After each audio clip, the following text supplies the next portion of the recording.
Retrouvez le flash d'information spécial Israël, présenté par Laura Sahin. Bonjour à tous et bienvenue dans votre rendez-vous d'information sur Radio JM. Nous sommes le mercredi 25 octobre et voici les titres de cette édition spéciale consacrée à la situation en Israël. Le président français Emmanuel Macron est arrivé au Proche-Orient hier matin. Dès son avion posé à l'aéroport de Tel Aviv, il a immédiatement annoncé que les 9 otages français retenus par le Hamas étaient encore en vie. Il a rencontré toutes les familles franco-israéliennes des victimes et en attente des nouvelles de leurs proches et a promis tout faire pour les ramener au plus vite. Après avoir rencontré Benyamin Netanyahou en Israël, Emmanuel Macron s'est rendu à Ramallah, rencontrer le président de l'autorité palestinienne Mahmoud Abbas. Le président français a affirmé en conférence de presse sur place que l'attaque du Hamas contre Israël est aussi une catastrophe pour les Palestiniens, soulignant que rien ne justifiait les souffrances des civils à Gaza. Une vie palestinienne vaut une vie française qui vaut une vie israélienne, a-t-il ajouté. Et puis en fin de journée, Emmanuel Macron s'est envolé pour Amman en Jordanie. Une rencontre avec le roi Abdallah II est prévue aujourd'hui. Objectif, rétablir un processus de paix et limiter l'embrasement dans la région. Le bilan des Français morts en Israël suite aux attaques du Hamas est de 30 victimes sur les 1400 morts en majorité civile. On compte plus de 200 étrangers, symbole de la société cosmopolite qu'est Israël. Pour la France, c'est le plus lourd bilan d'une attaque terroriste depuis les 86 morts de l'attentat de Nice en 2016. 8 camions contenant de l'eau, de la nourriture et des médicaments sont entrés dans la bande de Gaza en provenance d'Égypte hier soir, a indiqué le Croissant Rouge palestinien, ajoutant qu'il s'agissait du 4e convoi d'aide d'urgence à entrer dans l'enclave depuis le début de la guerre avec Israël. C'est la première à parler de sa captivité par les membres du Hamas, otage depuis le 7 octobre.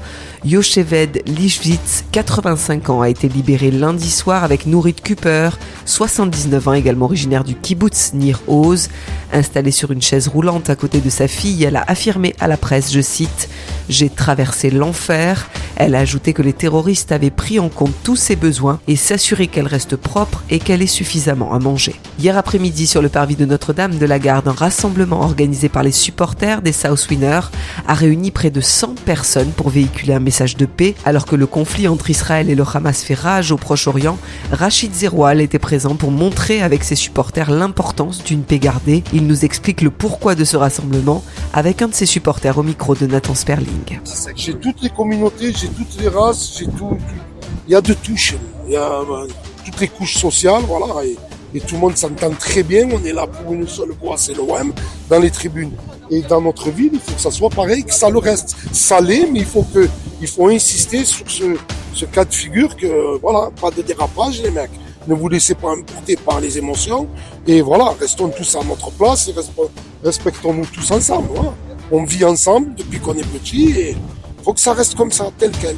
Je fais partie des South Winners, c'est que un dimanche sur deux, je suis dans le virage et je suis très touché par l'initiative portée par Rachid Zeroual et les personnes qui sont autour. C'était important pour vous de véhiculer un message de paix ? Complètement, vis-à-vis des jeunes, vis-à-vis des Marseillais, vis-à-vis de la société, important de se réunir sur un même objectif, être unis et être humain. Et puis retrouvez tout de suite après ce journal l'instant Mag de Magali Barthès consacré à ce rassemblement. Nous poursuivons les témoignages d'appel à la paix et aujourd'hui je vous propose d'écouter celui du père Gratien Dekadjevi, prêtre béninois et étudiant à l'Institut catholique de Paris dans le 16e arrondissement, des propos recueillis par Magali Barthès. Depuis le 7 octobre dernier, le monde s'est réveillé avec cette horreur de l'attaque perpétrée par le Hamas contre Israël. Le bon sens commande de condamner avec fermeté sans réserve cette terreur semée et les prises d'otages organisées.